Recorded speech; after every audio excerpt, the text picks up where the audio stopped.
I want to talk to you a little bit about AI first. You're really focused on AI when it comes to entertainment, specifically the music business. You say when it comes to AI, the real question is, will it be ethical, efficient, and will it undercut short-term or long-term innovation? Before we dig into the music part of it, I want to talk broadly. What do you mean by that? I mean, isn't AI the innovation itself? Yeah, I think that's really the essential question that people need to ask themselves. I think we also need to examine our language on this subject.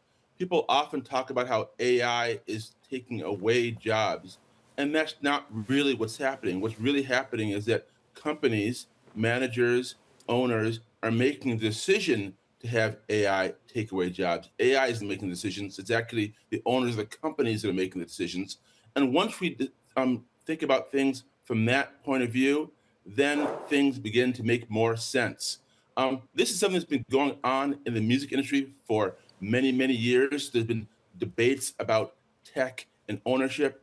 I remember interviewing the musician Prince back in 1999, and he told me then he didn't want me to tape his voice because he was concerned about what future technology might do to manipulate his voice because he didn't know who would own it, how they might change it, and so he'd rather not be on a tape recording from a reporter. So this is something that's been under discussion for a long time, but now I think the rubber's hit the road, and it's time to deal with it in a more direct way. Yeah, Prince, a visionary when it came to music and apparently technology, because we are in a world right now where we're seeing AI-generated artists, people manipulating people through AI, like a Tupac had a song out with Drake a little bit ago. It was an AI version of Tupac.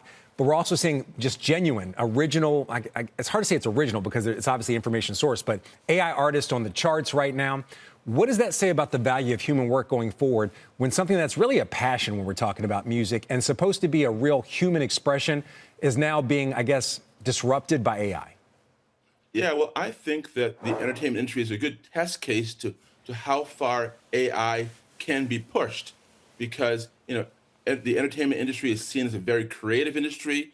Creativity is at the heart of success and innovation and being respectable in the music industry and in the entertainment industry. So if AI can be used to replace human creativity, then that's a good test case because maybe you can do it in other industries as well. And many people in the entertainment industry seem to be taking up these positions on AI. Either one, they're cutting deals.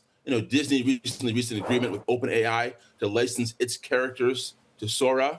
Hip hop producer Timberland, he's now helping to produce fully AI-generated products that will sing and dance and make music videos.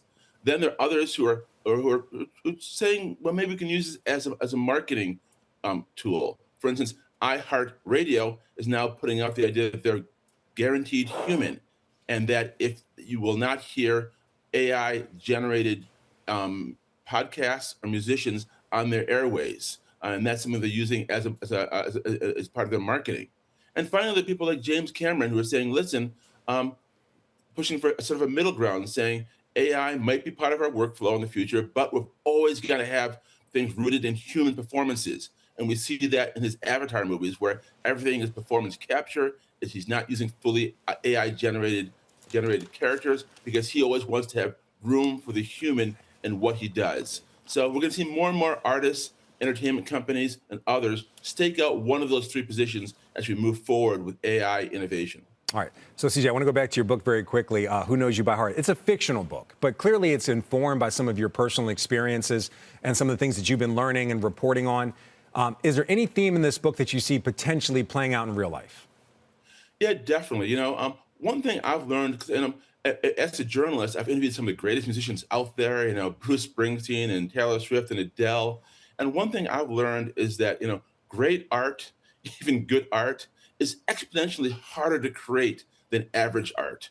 So when you hear all this talk about maybe AI being used to take over creative expression, it's really not there yet. I mean, maybe AI can be used to create something that's sort of average or below average, but it can't yet be used to create something on the level of Born to Run or Picasso or Taylor Swift.